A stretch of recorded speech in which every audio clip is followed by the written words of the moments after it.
What is going on, y'all? My name is Jacob and welcome back to the channel. In today's video, we're going to be going over my sim racing setup, in which I've had for over a year now.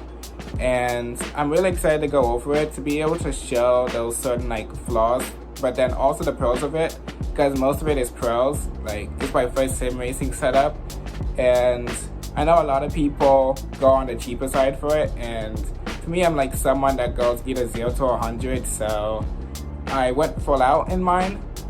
Probably not as full out as you think, but this video is going to show you it, the pricing for it as well. And stay tuned, because there's a part of the video that I also want to show as well. And so without further ado, let's just get into this video and let's just see what happens. Alright, so this is my sim racing setup. We have all Moza Racing gear, and we'll start first at the rig. This is a Next Level Racing GT Lite Pro, in which we can see at the back here. And they're foldable, so literally if I just do like this, they fold. But very useful for the space I have. As you can see, this is kind of more at an angle instead of straight. I could place it straight. It would block this door. It already is blocking it, but it works for what I'm doing. So this is the first part I actually got with my sim racing rig, and it was the one I was most excited for, to be able to have like that sort of racing experience while driving. And so I got really excited to be able to sit in it, to build it, because they come in pieces, and so you have to build it like Lego. This is basically like adult Lego pieces almost. So if you like Lego, you might like sim racing. The next thing we got, I actually got the wheel and the pedals together, except for the clutch pedal, in which my wiring isn't the best. If anyone has any tips for that, then let me know. But we'll start off at the wheel, in which the wheelbase came together. I got it at a sale, in which it's actually on sale right now on the Moza Racing website if you go there, for $439. And so if you want to save even more money, you can press the link that I have in the description, save 5%. And what's really cool is it has a quick release on here where it shows this Moza logo here. And it's kind of like an NRG quick release. And so if anyone knows NRG, of course, then if you just, I'm not sure if I can do this with one hand actually. So the wheel comes off and you can just drive it like this. Well, you probably shouldn't, but you can. And of course, you see I got the wheel here. Later on, got the clutch pedal, which came a bit afterwards. This is the SRP Lite pedals. So everything that is here goes together. And I do have the performance pack, which usually goes in the back of this pedal here, but I don't like how it feels, so I'm not using it. You also may notice that the knobs that I usually use to go under the table, I actually have it being used to hold this in place, because I don't have bolts that came with the setup to go along with it. And so I decided to be creative, and I use like a washer to be able to do so. I actually still have, like, this one is like loose because it doesn't have a washer in it. I want to try and find another one, and it works. So oh yeah, a good part to mention about this is a GT wheel. So usually drifters usually use like a full round wheel. In GT racing, the bottom of it is flat, and so I actually am using a GT wheel for racing, which isn't honestly too hard. I know that there's been complaints about it, but I haven't had any. And so we'll go on to these gloves actually quickly. These gloves are AlpineStars radar gloves. One of my favorite drivers use AlpineStars, so I was really interested in the brand. They're an expensive brand to be able to support, but I think if it's more expensive, then the quality is usually good. So that's what I like about it. But there's a lot of brands where the quality is good and the price is low, and you're kind of just like, well, we gotta get this before it gets too high. So okay, so before we continue with the rest of this video, I have a bit of a challenge, in which currently at the New York City International Christian Church, which I go to, We are raising money for missionaries around the world and who are, of course, being persecuted for their faith, while also trying to spread the gospel to many people and be able to provide those people with housing, while also them being able to continue in all these different kinds of conditions to be able to not just bring the gospel to people, but also build churches there as well, that those people could be provided with Bibles as well, and really have a deep root in faith. That in Matthew 28:18-20, it mentions that all authority in heaven and on earth has been given to me. Therefore, go and make disciples of all nations, baptizing them in the name of the Father, Son, and the Holy Spirit, and teach them to obey everything I have commanded you. And lo, I am with you to the very end of the age. And so the idea behind that is that more and more people can be able to know about Jesus and what he has done for us in this New Testament, and that they'll be able to live for him too, because that's what he's calling for all of us to do. And to be able to think about the fact that we would have ourselves not even known about Jesus if the word wasn't breathed, if it wasn't wrote by people about God and his words, that we would have not known about him, and we would have not been able to live those true lives as Christians. But with these opportunities, and we're able to bring more people to do so. And for me, one of the ways I want to do so is by using the driving simulator. And so this challenge I have is that you guys can donate to me whichever way, Zelle, PayPal, and you guys can leave a memo somewhere, and you guys can tell me what car and what track you guys want me to drift on, and I'll do it with no setup as well to try to get it down as well and to be able to challenge myself. Though I'm pretty sure the challenge that you guys are going to bring is going to be challenging anyways. But I want to give the opportunity to be able to really test myself. I'm not the best, but I'm not the worst. And it's going to help me to be able to grow as well, and also be able to help those who are in foreign nations be able to continue what they're doing as well. So if you guys have the time and are able to give or to be able to share with other people, then it would be greatly appreciated. Without further ado, let's just get back into the video and let's show the rest of the setup.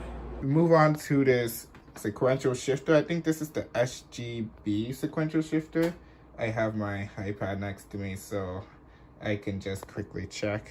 So this sequential shifter here is actually the Moza SGP sequential shifter, which is really cool. Goes forward and back only. It basically works like a manual shifter, except the orientation is different, like how the selectors in a real car would be chosen. This obviously isn't a real car if it's, well, inside my apartment. But it's really fun. I really want a sequential. I think sequential is cool. I know a lot of people in real life have problems with sequential, but I really like how sequential is, how simple it is. And I would like to honestly switch from it at some point. I would like to get the new shifter that's coming out, where it comes with it could be used as a handbrake, or it could be used as a sequential shifter or H pattern. I think it would be cool to try that out. I know there's people that say that the H pattern in drift cars are basically sequential because you're not really going too far up in gears anyways. But I like to try it out. I like both. So the next one we have is this Moza HBP handbrake, and I have it in this style. I like the pull-up style, and so I started off with that, and then I tried the full back style where it's just straight up, but I decided to try a little medium between them both, and it's still a good distance.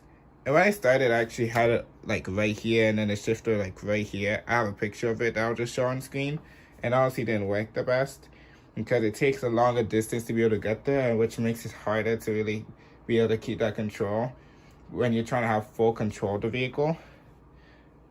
And so this honestly went through this part pretty fast. The one thing that I did want to do is that I do want to upgrade from the pedals at some point, but I've been starting to get the feel of the pedals, so I kind of like it. I just don't like it with the performance kit on it. For my microphone, I have this Tonor TC20. It's actually no, I used a TC777 before, in which I have here. It's a bit broken now. But now I have this clamp to my makeshift desk, which is just a wood plank. And I have it connected to this Focusrite Scarlet Solo, because I make music sometimes. I used to play this game on Assetto Corsa on an Xbox controller, so I have an Xbox controller here, not the one I used originally. I have this STG Aubron pre-built gaming computer. I think it has a GeForce GTX 2060 Super in it. I don't know all the specs, and I do like it. It's a big upgrade for what I had before, but it does freeze at times, so that's the only problem. And then the keyboard, the mouse pad, everything else is STG as well. And I have the keyboard and mouse pad over here for now, but sometimes I use my chair to be able to place it because I don't have a place to be able to place it, so I can go back to the PIDs or change settings. So I just have it there. Then I'm using the Samsung TV because you don't really need that much FPS when playing a game like this, so I just use this. But that is really it for the setup, to be honest. I'm thinking I can show up a few runs. I can try to get a few runs with me having the camera set up. I'm not sure how to, because I don't have like a place to have it to stand, but I'll just make something work out. So that's really it for today's video. I hope you guys enjoy, and I'll see you guys in the next one. Bye.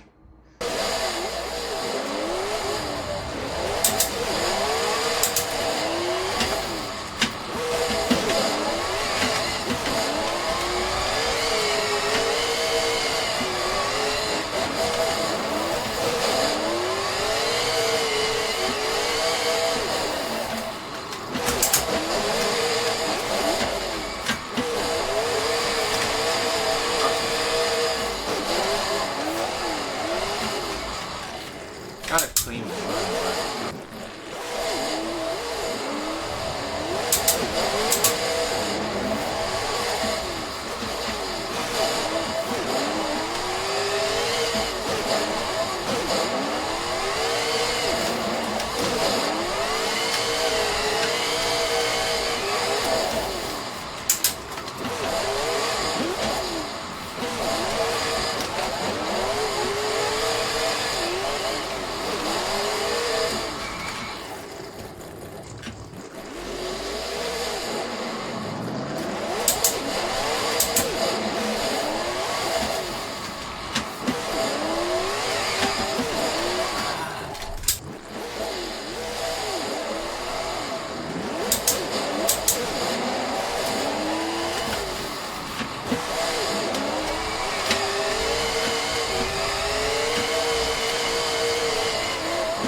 Actually, I like that run. I'll show some replays on the outside as well. And I'll also go over my settings quickly. I keep on saying damn when I realize I'm supposed to start.